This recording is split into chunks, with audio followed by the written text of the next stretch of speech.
Ya, prinsipnya dosa itu pertama kali dilakukan pasti bagi seseorang yang tidak pernah melakukan dosa. Ketika dosa itu pertama kali dilakukan, itu pasti membuat jiwa nggak tenang. Kalau sudah jiwanya nggak tenang, dia terus melakukan, jiwa itu yang sudah terbiasa berbuat dosa, deg-degannya itu tidak sedahsyat ketika pertama kali melakukan perbuatan dosa.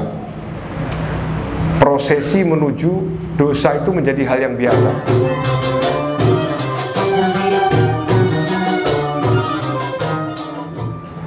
Assalamualaikum warahmatullahi wabarakatuh. Alhamdulillah rabbil alamin. Wa bihi nasta'in ala umuri dunya waddin. Wassalatu wassalamu ala asyrafil anbiya'i wal mursalin sayyidina wa nabiyyina Muhammadin nabiyil amin wa ala alihi wa ashabihi ajma'in. Subhanaka la ilma lana illa ma 'allamtana innaka antal alimul hakim. Rabbi shrah li sadri wa yassir li amri wa hlul 'uqdatam min lisani yafqahu qawli. Amma ba'd. Hadirin majlis maulid Masjid Al-Hikmah yang dimuliakan oleh Allah, para habaib, para asatid, Al-Habib Saleh bin Isa al-Khailah wa jami' min awlad Al-Habib Saleh, Al-Habib Ali Ridha wal-Habib Abdul Rahman wal-Habib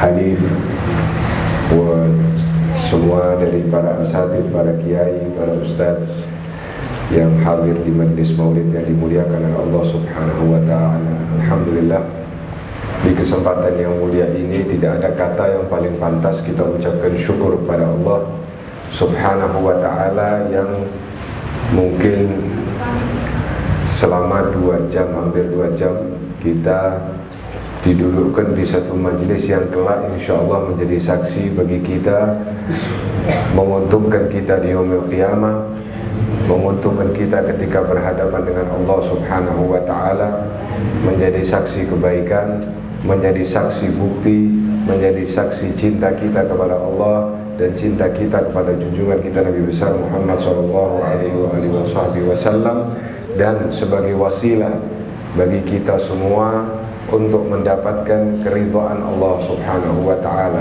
menjadi wasilah untuk mendapatkan keridhaan baginda Nabi besar Muhammad sallallahu alaihi wasallam, menjadi wasilah untuk melebur dosa-dosa kita, menjadi wasilah untuk mengangkat derajat kita, menjadi wasilah untuk memasukkan kita ke dalam surganya, menjadi wasilah untuk menjauhkan kita dari neraka Allah dan azab Allah Subhanahu wa ta'ala bagi diri kita, bagi keluarga kita, bagi anak istri kita dan keturunan kita semuanya ila yaumil qiyamah. Amin ya rabbal alamin. Alhamdulillah, majlis yang diselenggarakan seperti ini laksana sebagai oase, sebagai tempat untuk memberikan penghilang dahaga bagi rohani kita, terutama kita di masa-masa seperti ini. Alhamdulillah, kita masuk daripada termasuk syahr ashhurul hurum, yaitu bulan-bulan hurum, yaitu bulan Rajab, yang kita awali di awal bulan Rajab ini dengan majlis yang seperti ini. Para guru-guru kita, para salaf kita, para orang-orang tua kita dahulu, seperti di bulan Rajab ini mereka berlomba-lomba untuk melakukan amal kebajikan, mereka berlomba-lomba dalam amal kebaikan. Sebagian dari mereka ada yang berpuasa, sebagian mereka ada yang mengadakan majlis zikir, sebagian mereka ada yang mengadakan majlis ilmu, sebagian mereka ada yang mengadakan majlis-majlis yang mengingatkan mereka kepada Allah, sebagian lagi mengadakan majlis-majlis untuk mengingatkan kita dengan hadisnya Rasulullah SAW, sebagian lagi mereka membaca kitab-kitab daripada hadisnya Rasulullah SAW, seperti yang dilaksanakan kalau di kota ini di Masjid Riyadh dibacakan daripada kitab Sahihul Bukhari yang mengingatkan umat kepada Rasulullah SAW, kepada ilmu kehidupan Rasulullah SAW, dan itu adalah kebiasaan yang dilakukan oleh para guru-guru kita. Bahkan ketika di Madinah pun di akhir daripada bulan Rajab dikhatamkan daripada kitab Sahihul Bukhari. Sahih kitab Bukhari dikhatamkan di Raudhah Asy-Syarif, yaitu di Raudhah min Riyadhil Jannah di Masjid Nabi Nabawi, Masjid Nabi Muhammad SAW. karena begitu istimewanya bulan Rajab sehingga amal ibadah yang dilakukan di bulan tersebut diperhatikan oleh orang-orang yang hidup di bulan Rajab itu. Karena bulan Rajab ini seperti dikatakan oleh para guru-guru kita adalah syahr al-istighfar, termasuk yaitu bulannya untuk meminta ampun kepada Allah Subhanahu wa taala. Ketika ditanya kenapa kok bulan Rajab adalah bulan untuk beristighfar, meminta ampun kepada Allah Subhanahu wa taala, sebagian ulama mengatakan bulan Rajab adalah batas akhir minimal bagi seseorang untuk masuk ke bulan yang paling besar, yaitu bulan Ramadan. Bulan Rajab adalah bulannya Allah, wa Sya'ban syahri, kata Rasulullah, bulannya Nabi Muhammad, wa Ramadan syahr ummati, dan bulan Ramadan adalah bulannya umatku, kata Rasulullah sallallahu alaihi wasallam. Di bulannya Allah ini adalah menunjukkan rendahnya diri kita di hadapan Allah dengan segala macam kesalahan-kesalahan kita, dengan segala macam dosa-dosa kita. Tidak ada satupun kita yang hidup di dunia ini lepas dari dosa kepada Allah Subhanahu wa ta'ala. Bulan Rajab, bulan istighfar, untuk apa? Untuk menghabiskan dosa-dosa kita. Takhalli minad dzunub, membersihkan daripada dosa-dosa kita. Kemudian prosesi masuk di bulan Sya'ban adalah memperindah jiwa kita dengan bersalawat kepada Nabi Muhammad, dengan amal-amal kebaikan, mendekatkan diri kepada Allah dengan bersalawat kepada Nabi Muhammad. Sehingga ketika masuk di bulan Ramadan, hati kita, jiwa kita, yang dikatakan bahwa jiwa kita laksana cawan, seperti mangkok yang siap digunakan untuk hidangan-hidangan yang dihidangkan di bulan Ramadan. Mangkok itu ketika akan digunakan pastilah dibersihkan dulu dari karat-karat, dari kotoran-kotoran, ya, yang kotoran yang mungkin biasanya nggak bisa bersih dengan sabun yang kualitas abal-abal, ya, sabun yang kualitas biasa-biasa, maka dicarikan sabun yang kuat, yang bisa membersihkan kotoran yang membandel kalau bahasanya dalam iklan. Nah, makanya di bulan Rajab ini banyak sekali salaf, orang tua kita, para guru-guru kita mengajarkan untuk banyak-banyak istighfar. Bahkan sampai-sampai di setiap selesai sholat dari sebagian mereka mengucapkan istighfar, Rabbighfirli warhamni wa tub alai, sampai 70 kali. Ada yang mengatakan sampai 100 kali, ada yang mengatakan ada yang sampai 1000 kali. Di kalangan para para ulama, ada sebagian ulama dari kalangan madhab Malikiyah, mereka membaca sampai 1000 sekian kali untuk membaca Allahumma firli warhamni wa tub alayya, sampai 1000 sekian kali. Untuk apa mereka? Untuk menghilangkan karat-karat yang sulit untuk dihilangkan, yaitu dosa-dosa yang mungkin lengket, yang nggak bisa dibersihkan dengan hanya 1 atau 2 kali istighfar. Nah, seperti itulah mereka yang mereka kejar ketika di bulan Rajab, untuk mereka mendekatkan diri kepada Allah Subhanahu wa ta'ala, mempersiapkan diri mereka mendekatkan diri kepada Allah Subhanahu wa ta'ala di bulan Ramadan. Supaya apa? Mereka mendapatkan titel baru, pangkat baru dari Allah Subhanahu wa ta'ala. Karena kita ini hidup, hadirin yang dimuliakan oleh Allah, kita ini hidup harus bertujuan. Tujuan terbesar kita mengangkat derajat diri kita di hadapan Allah Subhanahu wa ta'ala. Mengangkat derajat diri kita di hadapan Allah Subhanahu wa ta'ala itu penuh dengan perjuangan. Kita dari orang yang banyak melakukan dosa, kita diberikan mekanisme bagaimana menyelesaikan masalah dosa ini. Dosa ini masalah yang sangat manusiawi. Kita adalah manusia yang banyak tergelincir sama dosa. Masalah yang sudah terjadi dari mulai zaman kakek kita yang paling pertama, yaitu Adam, sampai manusia akhir zaman. Tetapi Allah membuat mekanisme bagi orang-orang yang berbuat dosa untuk dia bertaubat kepada Allah Subhanahu wa ta'ala. Walaupun dia dalam satu hari dia melakukan dosa, dia bertaubat kepada Allah Subhanahu wa ta'ala. Berbuat dosa lagi, dia bertaubat kepada Allah Subhanahu wa ta'ala, terus menerus. Kalau dia terus menerus dia beristighfar, meminta ampun, taubat kepada Allah Subhanahu wa ta'ala, maka dia akan tergolong sebagai orang-orang yang ingin bersungguh-sungguh lepas dari dosa kepada Allah Subhanahu wa ta'ala.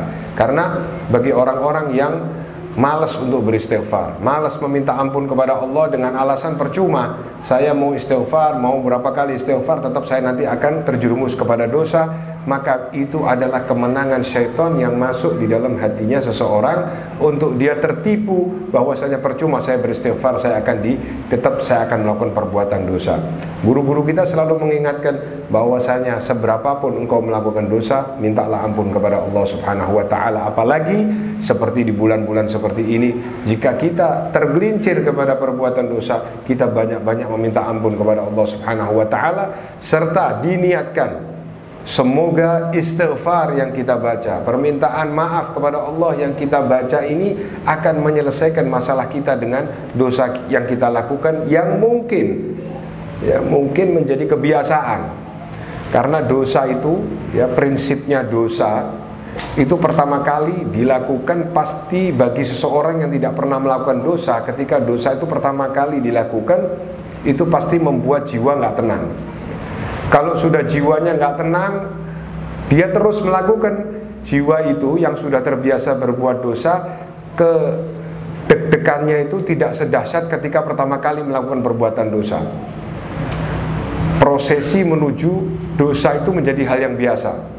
Manusia yang nggak pernah melakukan perbuatan mencuri, ketika melakukan perbuatan mencuri pertama kali itu hatinya merasa getarnya itu luar biasa. Ketika nggak ketahuan proses mencuri itu, maka dia ketika melakukan proses mencuri yang kedua, hatinya bergetarnya tidak seperti yang pertama. Ketika itu diulangi lagi, bergetarnya tidak seperti yang kedua. Ketika diulangi tidak seperti yang ketiga. Lama-lama perbuatan mencuri itu menjadi biasa. Orang yang tidak pernah berdusta, ketika dia pertama kali dia berdusta, mereka deg-degannya luar biasa. Tapi begitu sudah biasa berdusta, mukanya nggak kelihatan kapan dia bohong, kapan dia nggak bohong. Makanya orang-orang yang yang sudah biasa bohong itu kalau di sidang kan kelihatan tenang-tenang saja ya. Yang biasa korupsi, biasa ini malah pakai peci hitam, tenang-tenang saja. Bahkan sampai-sampai menggunakan alat lie detector saja, masih kadang-kadang lie detektornya yang terjebak sama terbohongannya orang ini. Dari luar biasanya orang tersebut untuk berbiasa berbohong. Nah, ketika dosa sudah menjadi seperti ini mau bagaimana proses mau lepas? Ini perlu gempuran-gempuran dia menyadari bahwasanya jangan sampai dia tertipu dengan percuma saya beristighfar, percuma saya meminta ampun kepada Allah, percuma saya bertobat. Orang seperti ini mudah sekali dibuat putus asa sama syaitan. Tapi kalau dia gigih, tapi dia kalau mau berusaha untuk meminta ampun kepada Allah dengan bersungguh-sungguh, sampai dikatakan oleh Al-Habib Umar bin Muhammad bin Salim bin Hafid dalam sebuah kalamnya, beliau mengatakan walaupun sampai ratusan kali dalam sehari kau minta ampun kepada Allah. Habib Umar mengatakan walaupun 100 kali kau minta ampun kepada Allah Subhanahu wa ta'ala atas dosa-dosamu, itu tidak apa-apa kau lakukan kau. Andai kata tergelincir, kau minta ampun, tergelincir lagi, kau minta ampun lagi. Siapa tahu Allah sedang melihat usaha gigihmu untuk lepas dari dosa itu. Ketika kamu bisa lepas dari dosa itu, kamu bisa konsisten, kamu bisa untuk meminta ampun terus, tidak tergelincir dengan bujukan syaitan, maka bisa jadi itu caranya Allah Subhanahu wa ta'ala melihat kesungguhan, maka engkau dilepaskan dari dosa. Dan tujuan dari ini semua adalah untuk menjadi hamba yang dekat kepada Allah Subhanahu wa ta'ala, sehingga kita menuju kepada seseorang yang ketika melaksanakan ibadah, ketika melaksanakan perbuatan taat, ketika melaksanakan perbuatan yang menuju ridhonya Allah, itu bukan lagi dengan unsur keterpaksaan. Kenapa dikatakan demikian? Yang kita cari hidup di dunia ini, bagaimana kita beribadah kepada Allah, itu bukan menunaikan ibadah, tetapi menikmati ibadah. Saya selalu menyampaikan di mana-mana, orang sebaiknya sekarang prinsipnya kalau menyambut bulan puasa, bulan Ramadan, jangan selamat menunaikan ibadah puasa atau selamat menunaikan ibadah Ramadan. Lebih baik gelurakan semangat selamat menikmati ibadah Ramadan. Beda itu. Menunaikan itu ada unsur kewajiban. Di dalam kitab Manhajus Sawi, Sayyid Al-Habib Zain mengatakan bahwasanya orang yang sudah sampai di maqam, dia menikmati ibadah. Dia menikmati ibadah, itu berarti dia sudah tidak ada lagi keterpaksaan di dalam ibadah. Makanya kalau ada istilah bagi orang-orang yang sudah usul, sudah sampai kepada Allah Subhanahu wa taala, sholat gak wajib. Loh, kok bisa sholat gak wajib? Ini ngawur, ini ajaran sesat ini. Wah, ini ajarannya ajaran perlu dilaporkan ini. Padahal kalau dijelaskan, maksudnya sholat tidak wajib bagi mereka. Sholat bukan kewajiban tapi kebutuhan bagi diri mereka. Sholat bukan lagi sesuatu yang menjadi berat, tapi sholat menjadi kenikmatan. Seperti Al-Imam Al-Habib Ali bin Muhammad Al-Habsyi Sahibul Maulid, beliau pernah mengatakan, sesungguhnya jika tidak ada kenikmatan di akhirat itu, nggak ada kenikmatan surga, tapi Allah cukup berikan kepadaku 2 rakaat di akhir malam, maka saya sudah cukup, tidak butuh surga lagi, saya cukup dapat 2 rakaat di akhir malam. Itu bagaimana ya ikhwan? Kenikmatan yang diberikan oleh Allah kepada seseorang hamba yang sudah merasakan nikmatnya surga sebelum dia masuk ke dalam surga. Bahkan dia tidak mendamba kenikmatan surga karena dia sudah merasakan 2 rakaat di akhir malam lebih enak daripada surga dan seisinya. Nah, ini karena sudah dibuka oleh Allah Subhanahu wa taala. Kalau kita kan enggak. Ibadah mikirnya, nah nanti kita di surga bisa minta apa-apa ya. Makanan bisa sak macamnya, minta apel datang sendiri, minta mangga datang sendiri, minta apa lagi? Nah, ini yang misalnya mau kawin 70.000 bidadari, wah mikirnya, wah, aku milih sing iki, aku milih sing iki, aku milih sing iki, kan gitu. Pikirannya sudah pikiran yang bersifat yang di dunia sudah tampak. Kenikmatan yang di dunia sudah terasa, yang sudah pernah kita bayangkan. Padahal kenikmatan surga yang hakiki adalah ma la ainun ra'at wala udhunun sami'at wala khatara ala qalbil bashar. Enggak pernah dilihat. Apakah kenikmatannya seperti makan yang di dunia? Tidak akan seperti itu. Apakah keadaannya akan lebih nikmat yang seperti dibayangkan? Tidak seperti itu. Jauh lebih dari itu semuanya. Dan kenikmatan hakiki adalah kenikmatan ketika diberikan kesempatan untuk melihat Allah Subhanahu wa ta'ala. Dan ini ya ikhwan, kita mengejar makom ini, kita menuju kepada hal yang seperti ini. Dari mana? Dari mulai sekarang ini. Di bulan Rajab kita berusaha mengejar menjadi makom yang seperti ini, sehingga menjadikan kehidupan dunia ini adalah surga sebelum kita masuk ke dalam surganya Allah Subhanahu wa ta'ala. Masalah apapun yang ada di hadapan kita, ketika kita menjadikan bahwasanya kehidupan di dunia kita selalu bersama Allah, kita selalu dekat dengan Allah, kita selalu dalam penglihatannya Allah, kita selalu merasa Allah paling dekat dengan kita, kita selalu Allah yang paling menjadi kawan kita dimanapun kita berada, maka dunia tidak akan sempit. Bahkan jika sudah hal-hal seperti itu, yang dikatakan sebagai cobaan dari Allah Subhanahu wa ta'ala, itu adalah nikmat dari Allah. Dan jika sudah kita mencapai pada makom seperti itu, maka itulah makom orang-orang yang menjadi kekasih-kekasihnya Allah Subhanahu wa ta'ala, sehingga perhatian Allah kepada hamba-hamba tersebut seperti perhatian Allah kepada para nabi-nabinya. Kenapa dikatakan demikian? Perhatian Allah kepada nabi-nabinya, kepada hamba-hamba para wali-walinya itu beda dengan perhatian kepada orang-orang awam pada umumnya. Allah sangat sensitif ya kepada orang-orang yang soleh, orang-orang yang tinggi kedudukannya di sisi Allah dibandingkan dengan orang-orang yang adi, yang biasa. Jika ada sesuatu yang tidak pas sedikit, langsung teguran itu turun.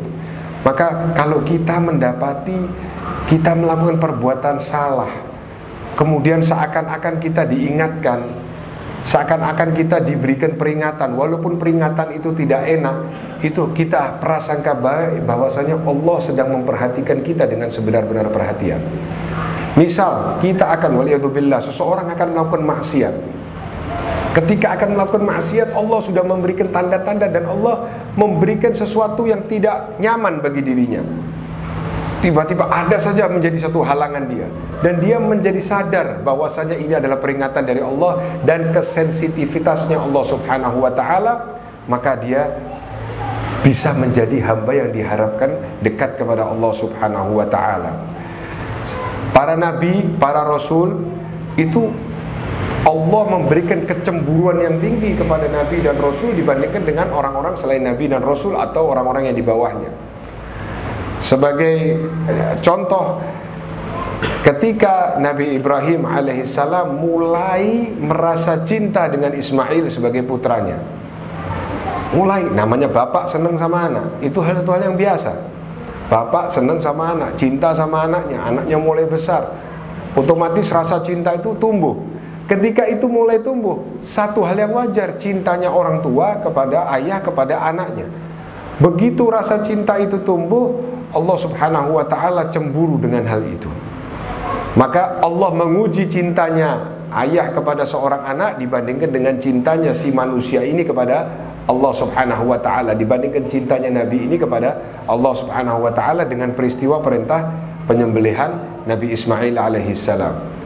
Artinya betul-betul padahal perbuatan cintanya seorang ayah kepada anak satu hal yang biasa, satu hal yang manusiawi. Tapi bagi orang-orang yang makomnya tinggi di sisi Allah subhanahu wa ta'ala, itu tidak menjadi satu hal yang tidak diperkenankan. Sampai juga termasuk cerita daripada Nabi Ya'qub alaihissalam. Nabi Ya'qub alaihissalam itu pernah satu ketika menyembelih anak sapi. Menyembelih anak sapi di depannya indukannya, di depannya induknya. Ketika nyembelih anak sapi di depan induknya, rupanya dikatakan induknya ini berdoa kepada Allah. Induk sapi ini ngomong sama Allah subhanahu wa ta'ala. Dia bilang, ya Allah, ini Nabi Ya'qub ini, dia adalah hambamu, rasulmu, aku gak berani apa-apa.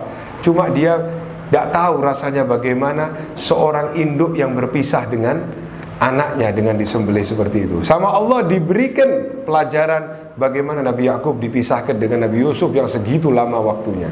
Padahal menyembelih anak sapi tidak ada masalah. Cuma menyembelih di depan ibunya atau di depan orang yang makhluk yang menjadi terdekatnya, itu satu hal yang tidak diperkenankan, dan itu satu hal yang menjadikan Allah subhanahu wa ta'ala memberikan pelajaran kepada mereka. Semua hal seperti ini satu hal yang wajar dari Allah subhanahu wa ta'ala.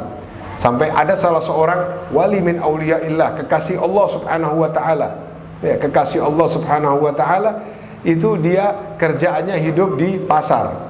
Di pasar kuli bangunan, kuli panggul, kuli bawa makanan. Dia setiap kali dapat membawa barang dagangan diberikan kepada siapa yang membutuhkan jasanya, dia diberikan upah. Begitu dapat upah, dia bawa pulang upahnya untuk makan seharian, cukup dari upahnya itu untuk makan seharian, dia ibadah 24 jam. Sekali waktu dia berdoa kepada Allah, ya Allah, berilah saya rezeki kepada Allah subhanahu wa ta'ala, kepada aku yang aku nggak perlu capek-capek kerja ya Allah, jadi aku bisa ibadah kepadamu. Maka karena dia wali, kekasih Allah subhanahu wa ta'ala, maka sama Allah subhanahu wa ta'ala dikabulkannya. Maka besoknya dia dituduh mencuri. Setelah dituduh mencuri, dia disidang, dimasukkan ke penjara. Maka dia bisa ibadah 24 jam di penjara tanpa cari duit.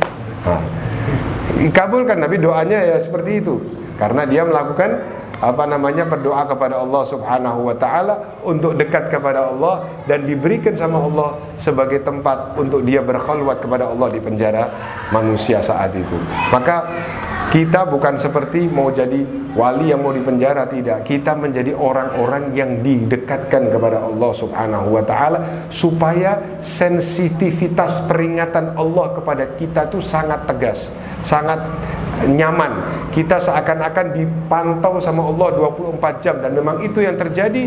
Dan sehingga kita menjalani kehidupan dunia ini ringan, mudah, gembira, tidak takut mati, tidak takut krisis, tidak takut bingung keadaan dunia mau seperti apa, tidak takut ganti sana, ganti sini, pemimpinnya mau ganti kayak apa, mau modelnya kayak apa. Semuanya tenang, karena apa? Kita bersama Allah subhanahu wa ta'ala. Masalah ini datang kepada kita, Allah yang menurunkan. Masalah ini ngangkat dari kita, Allah yang ngangkat masalah ini. Sehingga semuanya kita bisa hidup dengan husnudzon kepada setiap orang, hidup dengan husnudzon kepada hamba-hambanya Allah. Kita tenang karena kita bersama Allah subhanahu wa ta'ala. Mudah-mudahan Allah memudahkan kita di dalam keberkahan kita di bulan Rajab ini, dan Allah menyampaikan kita di bulan Sya'ban, dan orang-orang yang hadir di sini dipanjangkan umurnya sampai kepada masuk kepada Ramadan, dipanjangkan dalam keadaan sehat walafiat, dalam ketaatan kepada Allah subhanahu wa ta'ala. Majlis ini akan terus berlangsung, majlis maulid, baik maulid Simtul Durar maupun maupun Maulid Yaul Lami atau maulid-maulid yang lain